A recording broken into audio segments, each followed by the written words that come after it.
joining us. And I just really couldn't be prouder to join you and have this chance to thank you in person, though over Zoom at this moment as we're having a social distance. I know we would have had an event in person had things stayed as they were, but I'm glad that we have this moment right now. It really shows it is so incredibly important to raise money for organizations, especially at times like this, to support refugees. And so that really is incredible. And I really commend you for all of your work in these, not only last year where you raised $35,000, but this year where you raised $30,000 in just 6 days is astounding. I heard about this fundraiser last year and was completely in awe of your work and your efforts and helping the most vulnerable in our communities. It's always great to hear stories of people really giving back to those who are most in need. And stories like this today are well needed. And so I thank you for that. First, to begin off, I'd like to give everyone a moment to introduce themselves. And so I'll throw it around the horn and give everyone an opportunity to say hello and to say a little bit about themselves. I see Samira on my screen first.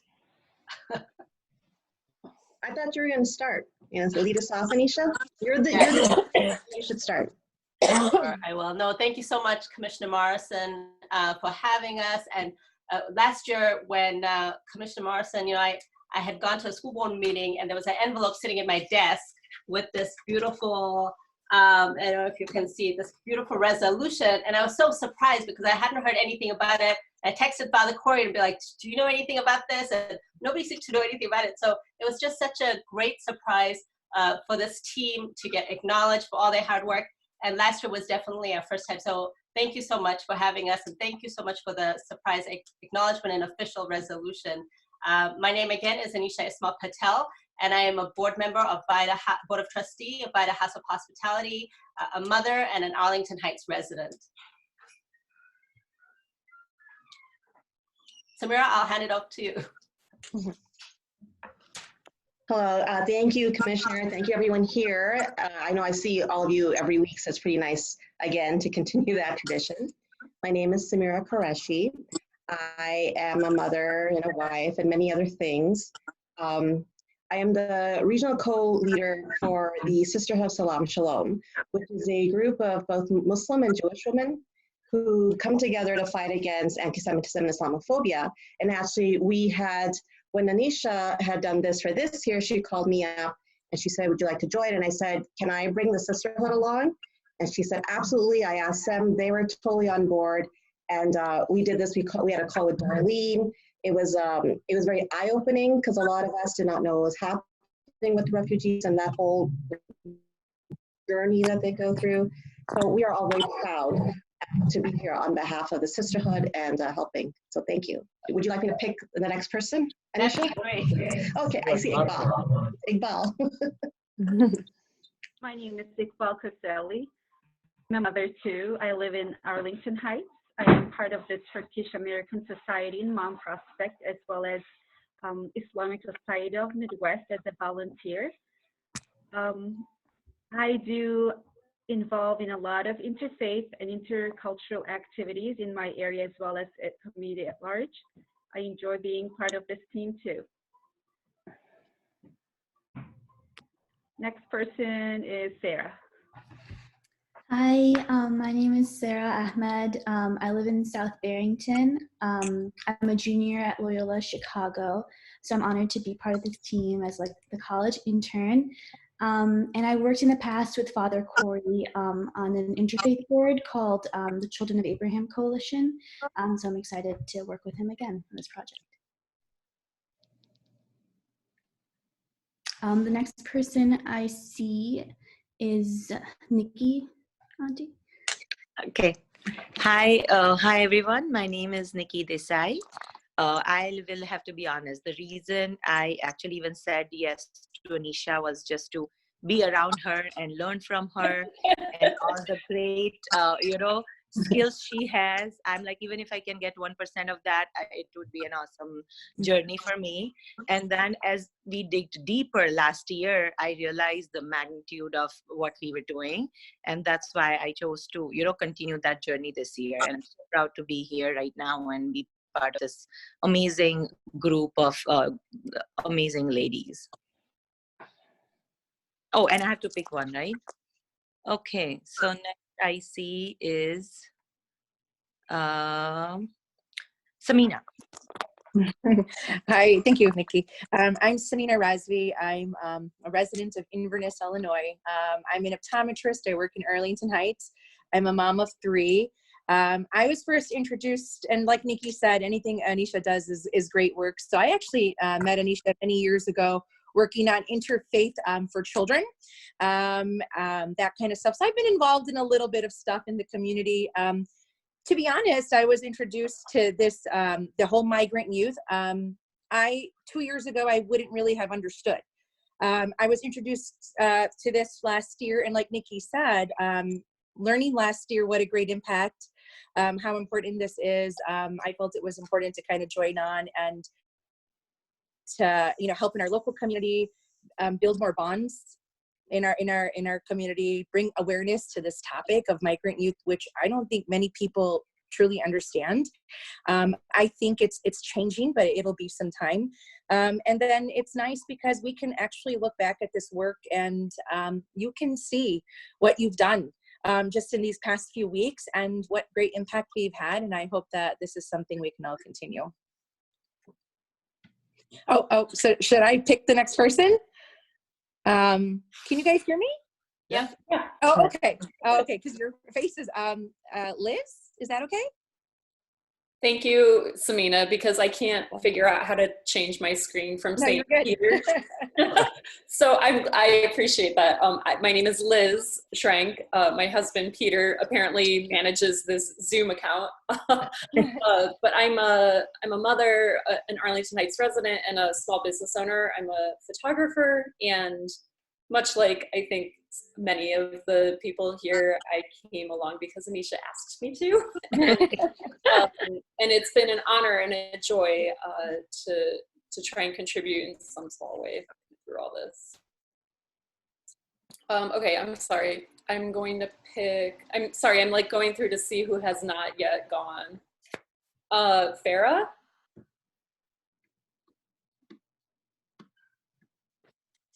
Good morning, everybody. My name is Chima, and I'm a physician by profession and a mother of 4, and consider myself a habitual volunteer. I have been volunteering with domestic violence victims. I've been tutoring in refugees for a while. And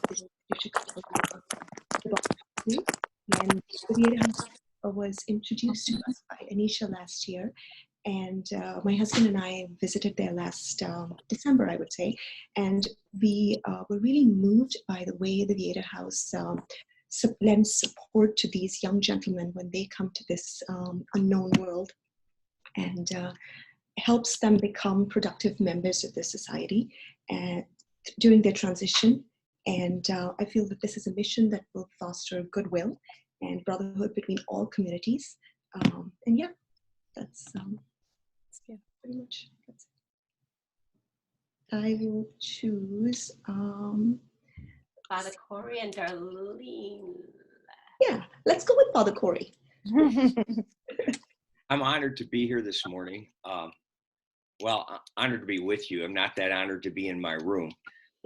But I am Executive Director of Vider House Hospitality.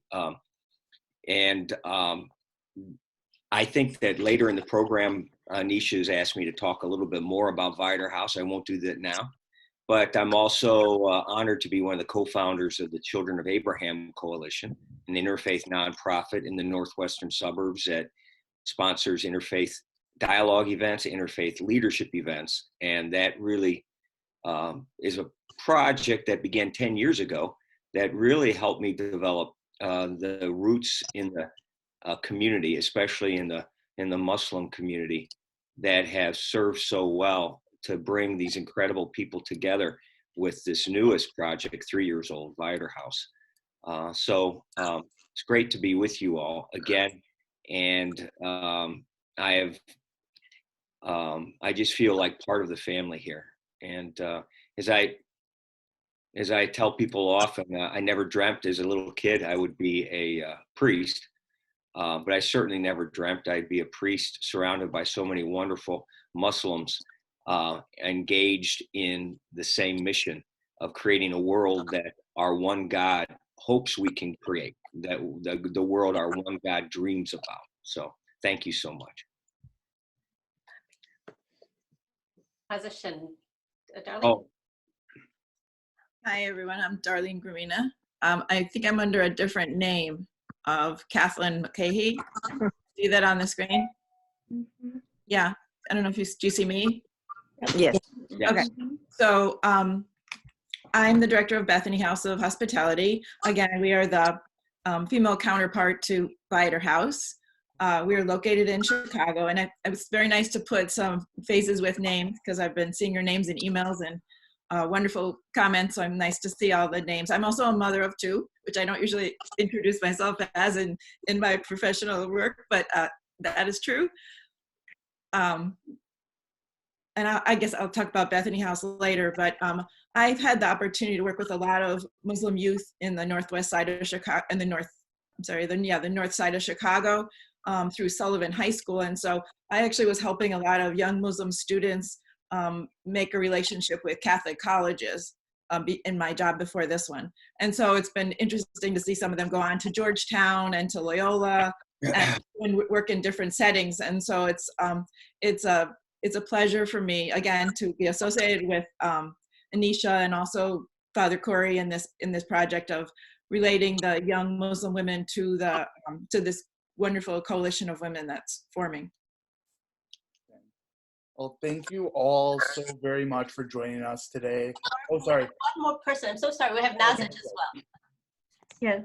I'm sorry to interrupt. No, not at all. So my name is Nazish Yar Khan, and I'm the founder of Refugee Assistance Programs. We ran the organization for 10 years out of DuPage County, helping refugees find stability and assimilation.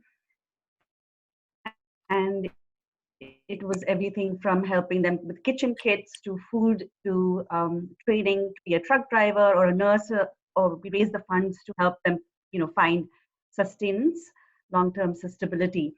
And my introduction to Vider House was through another nonprofit called ICNA Relief, which also works out of DuPage and Rogers Park. And when Anisha came up with this idea of doing the campaign, my heart was already in the work, and I couldn't imagine as a mother what these children go through and what a mother's heart feels letting her kids go into an unknown, and fearing loss of life rather than sure death in the countries that they were in. So it just was when Anisha said, let's do this, it just made absolute sense to do this. So I really congratulate Anisha for being behind making things happen so quickly and on such a large scale. That's incredible. Amazing.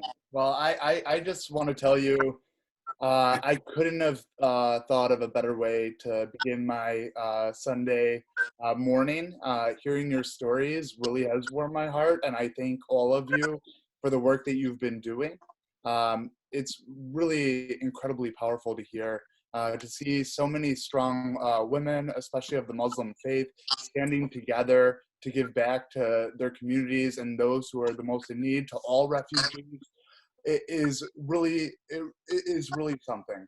I know that we are coming toward the end of the holy month of Ramadan, so I know that this year we have all been celebrating our own traditions a little bit differently than years past, but it is great that we're able to still be able to celebrate community together virtually.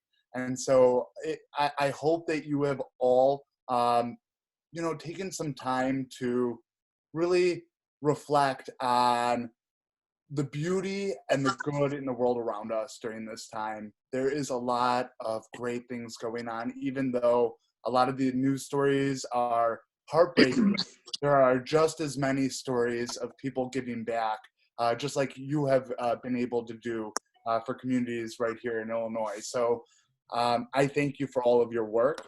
You know, a little bit about me. You know, back in 2018, when initially the Muslim ban was put into place, that actually occurred on my 27th birthday. And I had heard that they were going to be doing protests at O'Hare International Airport. And my family had a birthday party planned for me. And I knew exactly the time that those protests were meant to start. So I saw my family and friends at my birthday party. And when I had a half hour till the events were going to begin at O'Hare, I told them that I had to leave. And they're like, you're leaving your own birthday party. And I go, I don't think I could ever forgive myself if I'm not there standing up for what I believe is right. And if you want to help celebrate my birthday, you're all welcome to join me, but I need to be at O'Hare. And I was there for those 3 days. And I tell you, it was circumstances like that and seeing some of the issues that communities around the country were facing with some of the recent developments that, you know, definitely pushed in even considering running for office that next year. And so, you know, there is so many ways to give back. I don't know if any of you watched the commencement speech yesterday when Barack Obama spoke of community and the power of joining together and doing what you feel inside is right.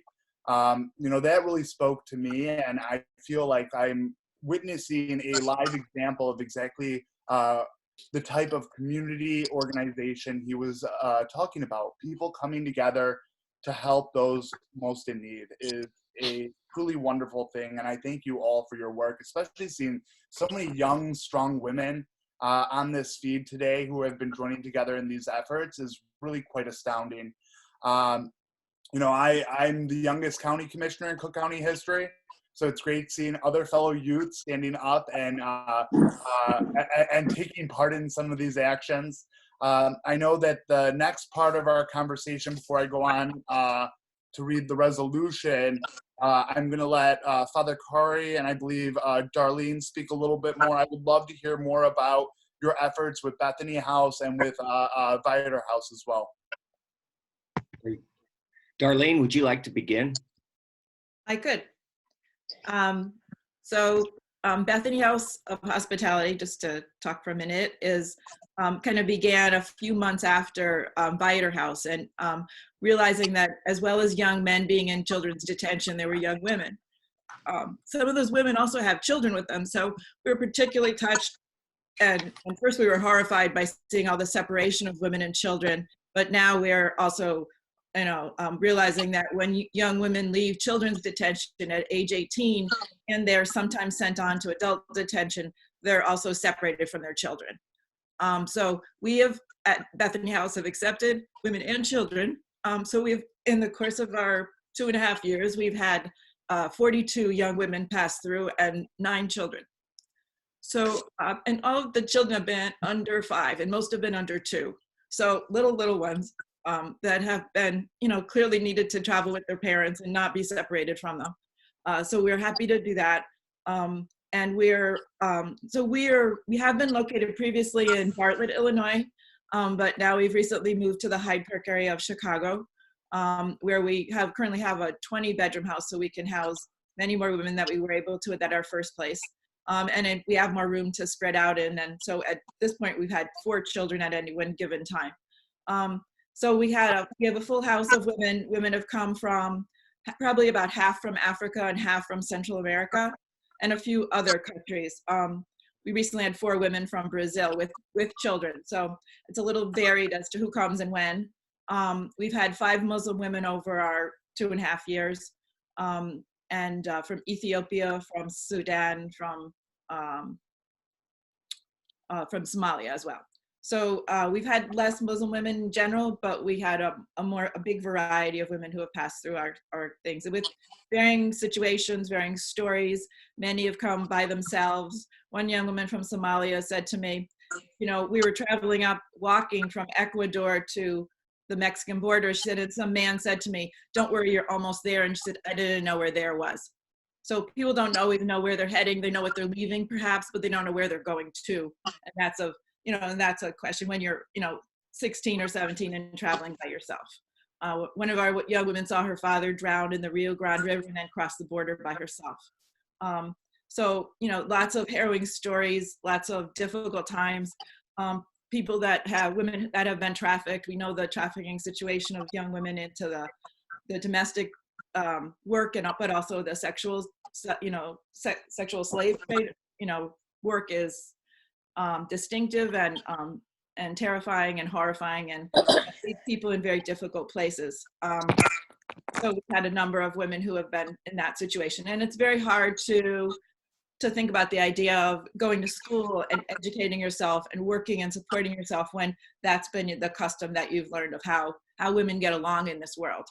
And when you see articles in the New York Times that say, women having faced the trauma of what happened in their country, the trauma of, traveling up through the border, and then whatever happens to them in children's detention. So, we talk about it as three traumas. We also, know that the New York Times was saying something about, well, women pay with their bodies. And so we know that whatever trauma happened on the way up is usually in the form of sexual violence against them. So we have a lot of people with a lot of traumas and a lot of issues. We also have a lot of people who are very motivated to become doctors, to go to school where they haven't really had the chance before. The women from Somalia would always say, what do we write on a job resume? Because we've never been to school before we went to the Children's Detention Center. We never had any education, formal education. And I said, well, you tell them that you learned English in 7 months, because it shows that you're motivated and you're interested in learning, and it's not your fault that you weren't given formal education as a child. So we have to just find ways to explain the situations people come from and to talk about them and to help them find the positive in that and how to move forward with that. I think that's maybe all I'll say for now. Thank you so much for sharing that. Wow. Those stories are incredibly powerful. And I know that anyone with that type of lived experience, having a person like you there to really, I know 100% has had to leave a lasting impression for the better of these individuals as they deal with the traumas that they've had. Father Corey, I would love to give you the floor and to share anything you would like as well. Thank you. Again, it's nice to be with you, Commissioner. Thank you for your leadership. Thank you for being involved in our governmental systems during this time when we need our governmental systems more than ever to be representing particularly the folks who are getting eaten up and spit out by this virus. Vider House of Hospitality is an incredibly incredible organization that I just seem to fall into. It was the dream of actually Brother Michael Gosh, who when I was president of St. Vider High School in Arlington Heights, was working full-time with detained immigrants in the city of Chicago, and realized that young men and young women who came as unaccompanied minors to the United States at the age of 18, when they age out of immigrant youth detention, they're being handcuffed on their 18th birthday and taken to McHenry County Jail or Kenosha County Jail. And I thought about that when you mentioned your birthday. So seeing that, he approached our community, and he approached me because I had left St. Vider to work specifically with immigration issues, but wasn't sure what I was going to do.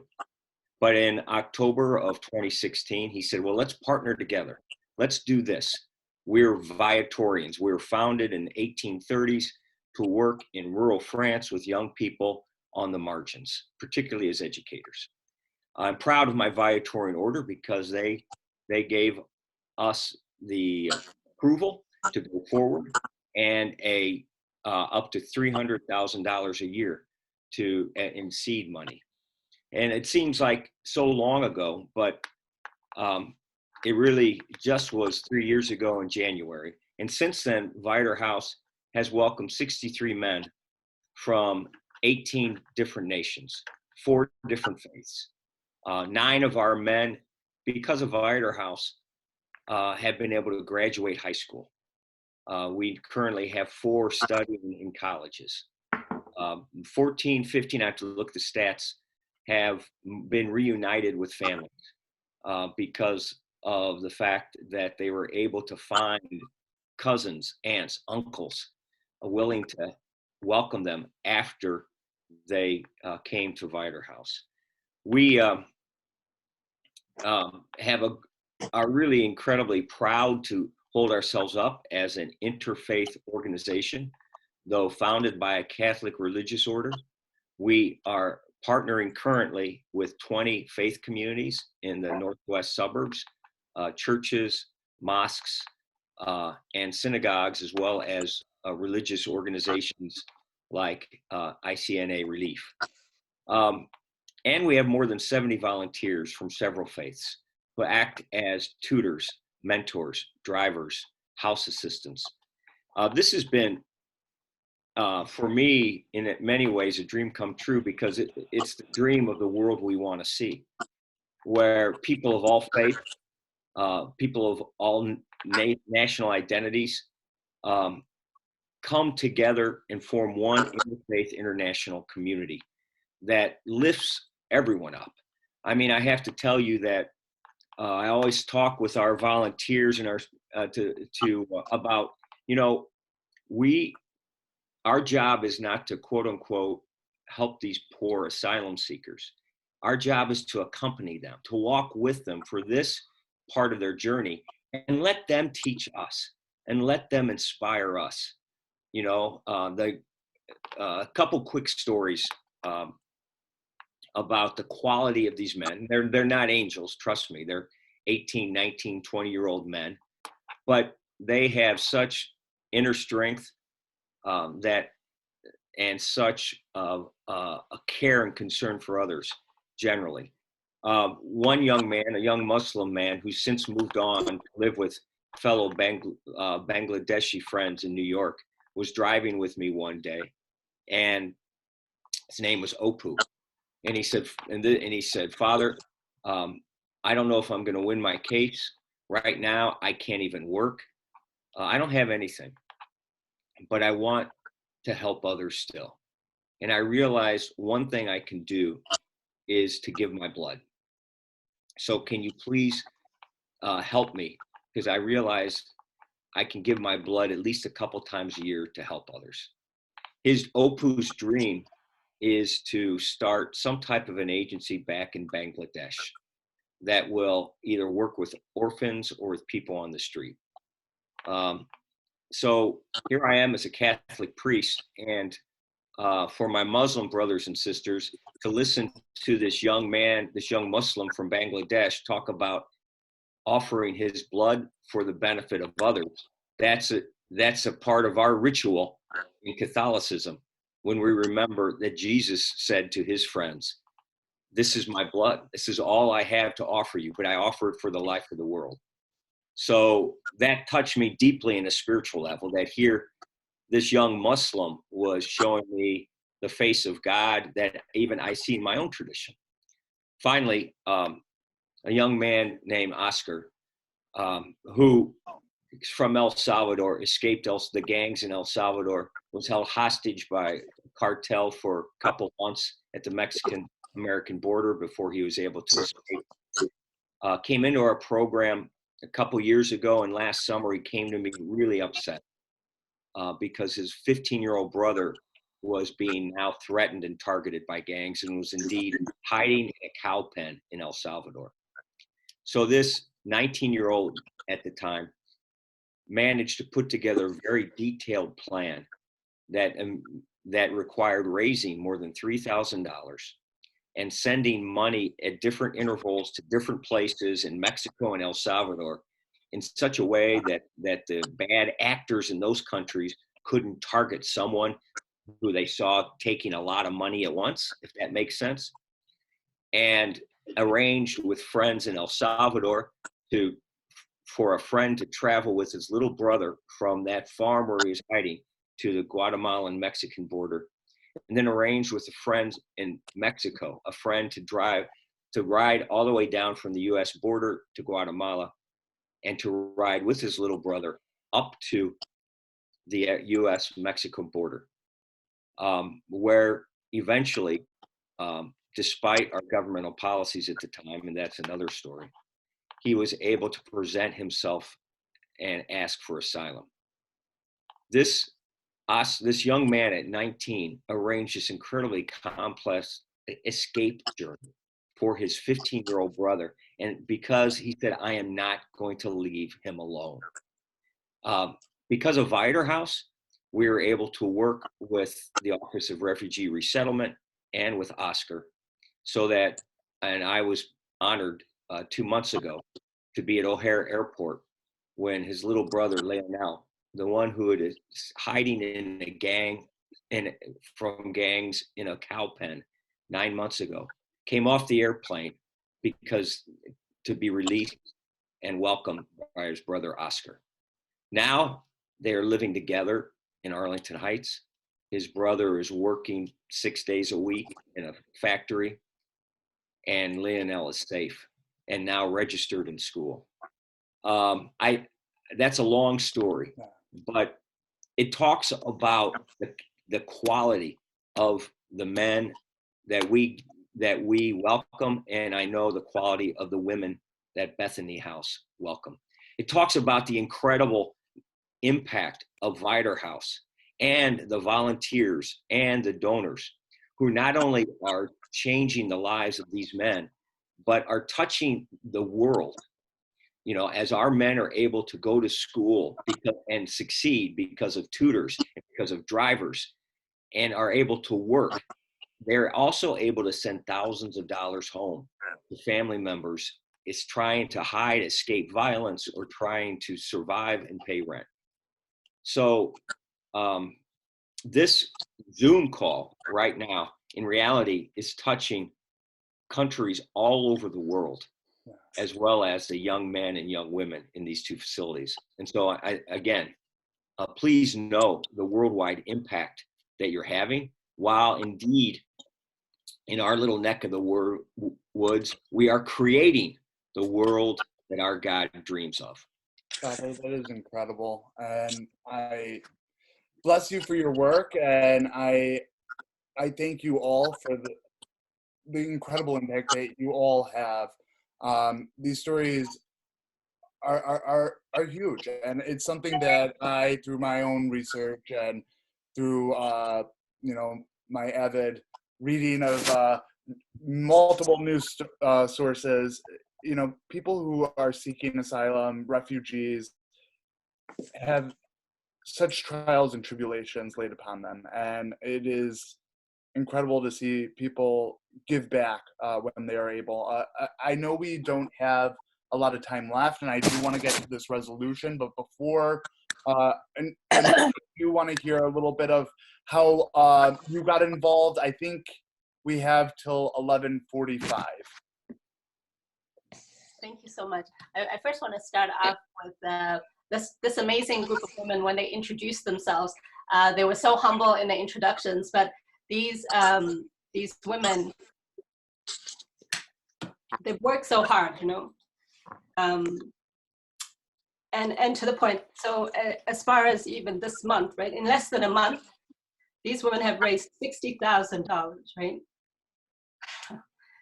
And I can see when Father Corey was talking and when Darlene was talking, I could see how moved they were. And so this, it's pretty neat. And I'd say the way I learned about Vider House is I was actually at the Turkish Center eating their great food when Iqbal invited me to the Turkish Center one year with Iftar.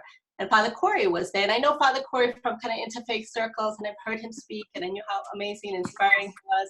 But with him were these group of young men. And I'm from Africa originally. I've been in the States for over 25 years now. And of course, as an African, when I see fellow Africans, I recognize them straight away. So I made a beeline over to Father Corey and these young men. We started talking, and then Father Corey told me their stories, and to hear that the story of Vita House, and then I learned about Bethany House. It was I couldn't believe that this was happening right in my community, and these were my neighbors. And I told my husband, I said, well, we have to do something, right?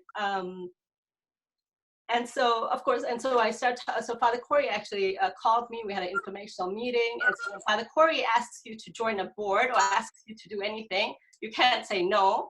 So I joined the Vita House board and learned even more the amazing team of Vita House Vitorians and this interfaith team that Father Corey had built, and learned that, wow, this really is something that does make a global impact. I'm an educator, and as a mother, my heart, just like all the mothers, and Sarah, our young superstar here, we just felt that, I felt that we had to surround these boys with support, because I know that my kids, I have 4 children, love Ramadan and are so excited about it. So last year in the month of Ramadan, I was like, well, we have to surround these boys with the beauty of Ramadan and the giving that happens during this month, and we have to surround them with this. And then especially with Eid being a celebration, have to have Eid gifts and so forth. So I reach out to these women, my friends, be like, hey, what do you think? What do we do about this? And before you know it, last year we kind of, sometimes things click a little bit later. So we were, I think, in about second week of Ramadan when we started this. And within 7 days, right, we raised, and then 10 days, we raised $40,000. $40,000 in less than 10 days. And then that just showed us the community-wide support when they learned the stories, because when we think refugee, we kind of sometimes have images in our head, but asylum seekers, it's going to take some advocacy, and it's going to take some education and awareness building in our communities, because I learned so much. I didn't know about this journey. And so together we did this. And then, so this year we said, well, like in all faith traditions, including Islam, that a deed has to be consistent. You can't just do a one-off thing and be like, hey, great, $40,000. We did it one time and we're done. So of course, then this year we started this up again. I call these friends, and some of them, like Samina and all of these folks, I call, and even Liz, I call her, and we were having a phone conference on every Sunday we meet, and we're having a phone conference in about 2 hours. And I was like, hey, Liz, could you join this team? This is what we're doing. Liz does not celebrate Ramadan. She's part of this beautiful church here in Arlington Heights. And Liz was like, yeah, sure, of course, I'm going to be part of this, right? And so within 2 hours, she was on our conference call. And already in the last 3 weeks, this has taken a community collaborative effort of a dozen Islamic and interfaith organizations and over 200 individual Muslims and their friends of diverse faiths and secular backgrounds we've kind of built this coalition and the support and network to raise not only the money, but the advocacy and the empowerment and the education that's going to continue. So it's just so beautiful. And I know my own little children have really learned so much from this, and they go to Vita House, and this year we're so sad because we don't get to go and break fast with the young men, and they actually miss them. The other day at Iftar, my kids were saying, wow, we wish we could go to Vita House, because they have these little their role models at Vita House whose stories that they've learned from. So I am so grateful to these women and to the wider community of Muslim and interfaith and our Catholic friends and our Jewish friends and friends of all faith and secular backgrounds for this amazing opportunity. Thank you. Thank you.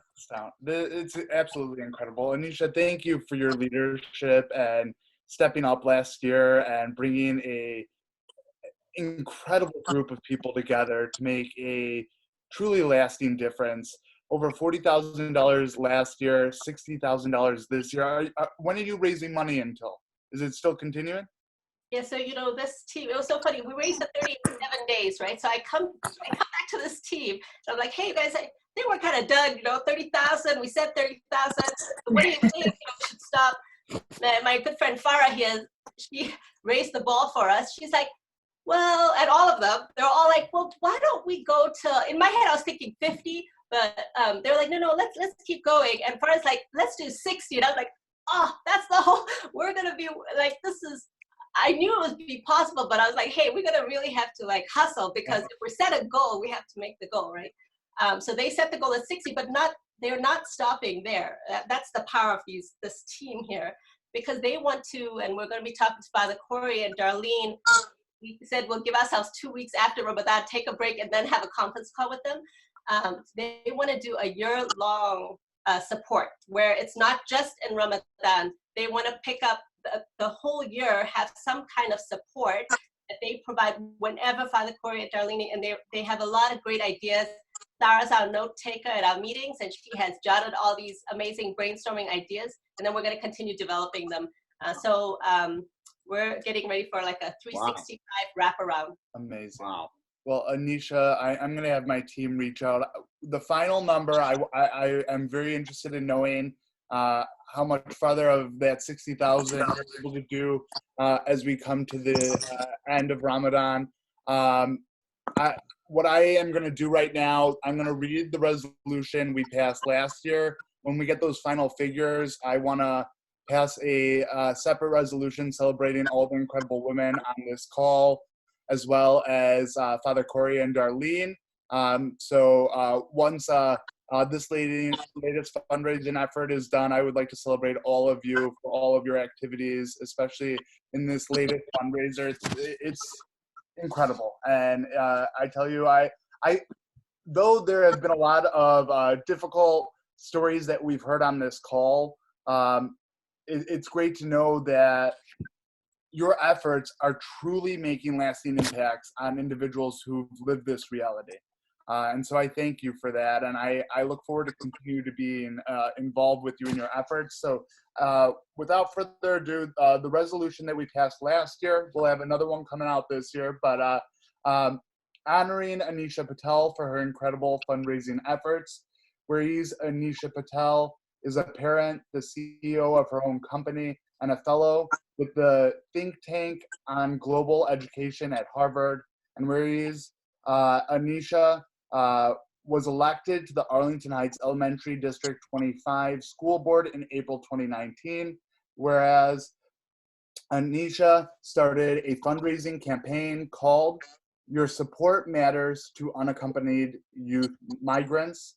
And whereas Anisha and a group of women garnered financial support from nearly 150 different donors, and whereas Anisha raised close to $35,000 for Vider House of Hospitality and Bethany House of Hospitality, two safe houses for young immigrants seeking asylum in the northwest suburbs, and whereas the proceeds from the fundraiser will be given as scholarships to residents and as emergency funds for their families who may be facing danger in their home countries, and whereas Anisha is a Muslim immigrant from Malawi, Africa, who observes Ramadan, a month of fasting, reflection, and giving, and whereas many residents of the safe houses are also observing Ramadan, and whereas Anisha, along with her team, organized a dinner during Ramadan starting at dusk so attendees could break their fast surrounded by a supportive community, and whereas Anisha hopes to eliminate stereotypes and hatred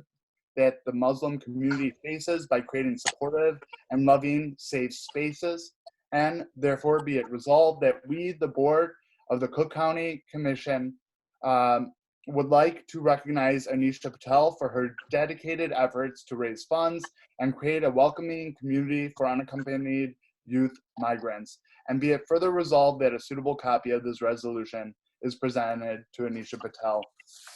Once again, I want to thank you, Anisha, and everyone on this call, Father Corey, Darlene, Bethany House, Vider House, all of you for your fundraising efforts. I know fundraising is not easy whatsoever. And it just really shows the hard work that you've put forward to almost double what you were able to accomplish just last year. That is fantastic, and you should all be very proud. I look forward to being able to celebrate in person one of these days, and I really look forward to that opportunity. Commissioner Morrison, I'm going to jump in real quickly. Thank you so much for the kind resolution. When I read the resolution and I saw my name alone, I was a little horrified, I have to say, because this is such a, like I said, such a community, a team effort. So wherever you heard Anisha, like we should all scratch that and be like, whereas the team and the Chicagoland community, and so this is truly a team effort. And I am humbled, but truly this is a kudos to this whole team and this whole community. But Commissioner Morrison, we are so grateful. No, of course. And mind you, I look forward to seeing more contributions toward our journalists so they could do better investigative research for our community groups throughout Illinois. It was thanks to the Daily Herald's reporting that we learned about your efforts. And, I see just by what you just stated just now that we share a lot in common. I tell you, a lot of people see me as just the commissioner. I'm as strong as my team. I am thankful every day for my 4 staffers, and I would not be able to do half of what I do without them. And I really lean on them to be able to be part of this work and these efforts. And that's why I look forward to working with you to celebrate this incredible team and your efforts. You all should look forward in the coming months to receiving your own resolution as well. And I think it is heartwarming to know that we have leaders like you here in the Northwest suburbs really making a lasting difference. And I truly cannot wait till we could all celebrate again in person. None of us know when that will likely be, but I know one day we will be able to come together, and I really look forward to that day. Same here. Thank you. Thank you. Of course. Thank you all so very much. Thank you for taking the time. And, hearing stories like this inspire me. And I will be thinking of this for some time. And I thank you for taking this opportunity this Sunday morning. Thank you. Thank Thank you you. for your leadership, Commissioner. Thank you. Of course. Thank you so much. I look forward to speaking with you all again, celebrating one day in person. And for those of you on the line celebrating Ramadan, I wish you well as Ramadan comes to a close on the 24th. And I wish you well, and I congratulate you on your fundraising efforts. Thank you.